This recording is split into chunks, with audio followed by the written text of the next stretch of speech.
Oi, gente, boa noite aí, tudo bem?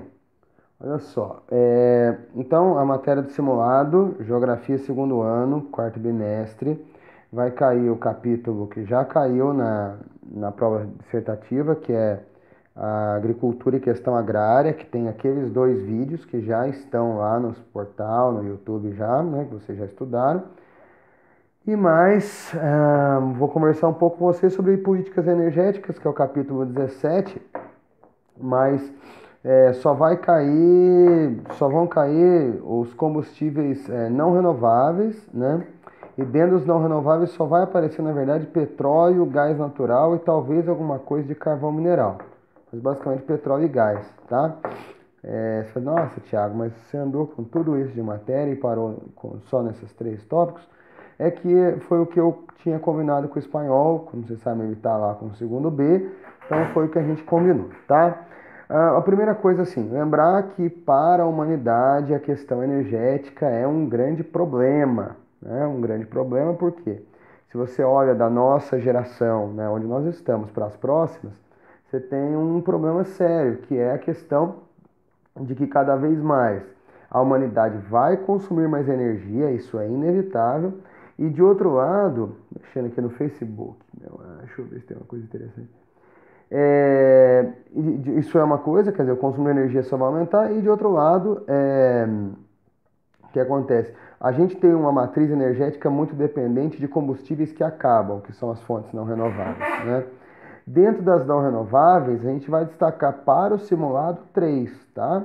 Petróleo, o carvão mineral e o gás natural, tá bom? Mais mesmo o petróleo e o gás.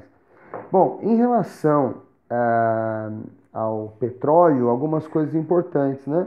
O petróleo, ele é, sem dúvida alguma, o grande motor energético do século XX e continua sendo no século XXI, né? Mas no século XX, com certeza. Não tem como pensar em nada no século XX sem petróleo, né?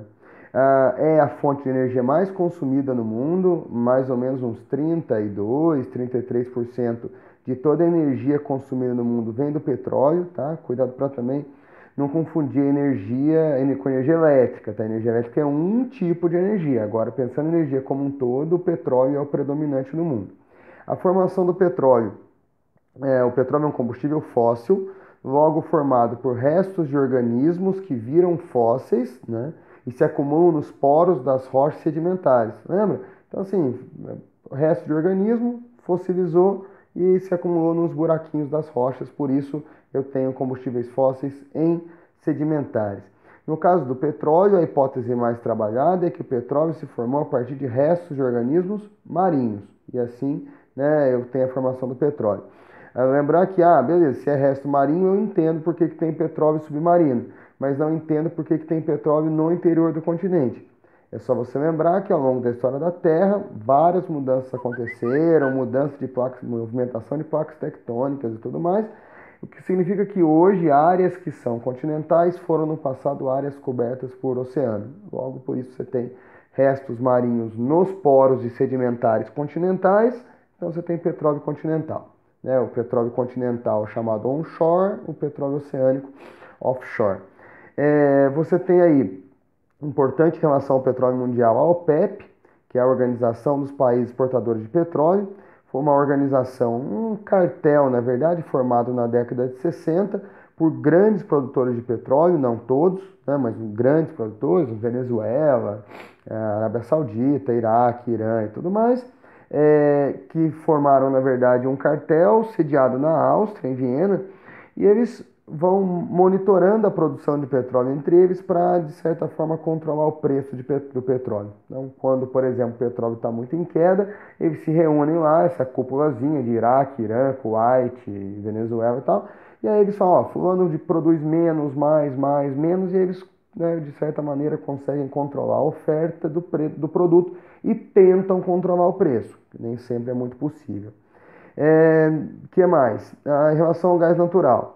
O gás natural é a terceira maior fonte de energia consumida no mundo. Cuidado, o gás natural é um combustível fóssil, portanto, também formado por restos de organismos fossilizados, mas o gás natural ele está associado ao petróleo. Normalmente, onde tem petróleo tem gás, mas o gás natural não é gás de cozinha, que é derivado de petróleo. Então, o gás natural é uma coisa, é um combustível, e o gás de cozinha é um outro combustível derivado do petróleo, tá? Quando eu digo gás natural está associado a reservas de petróleo, não se entenda isso, o gás natural ele é derivado de petróleo. Não é isso absolutamente. Os maiores produtores de gás natural do mundo e são países do hemisfério norte, Estados Unidos é grande produtor, a Rússia é outra grande produtora. E o gás natural, em relação à poluição, o gás natural polui menos do que polui o petróleo, tá? Isso é uma vantagem. Em relação ao carvão mineral, lembrar que o carvão, historicamente, né, tem tudo a ver com a Revolução Industrial e tal, é a segunda fonte de energia mais consumida no mundo, é também um combustível fóssil, só que diferentemente do petróleo, é formado por restos vegetais e não por restos marinhos. A produção também está concentrada em países do hemisfério norte, porque o clima frio é o mais favorável para a transformação dos fósseis, né, em combustível.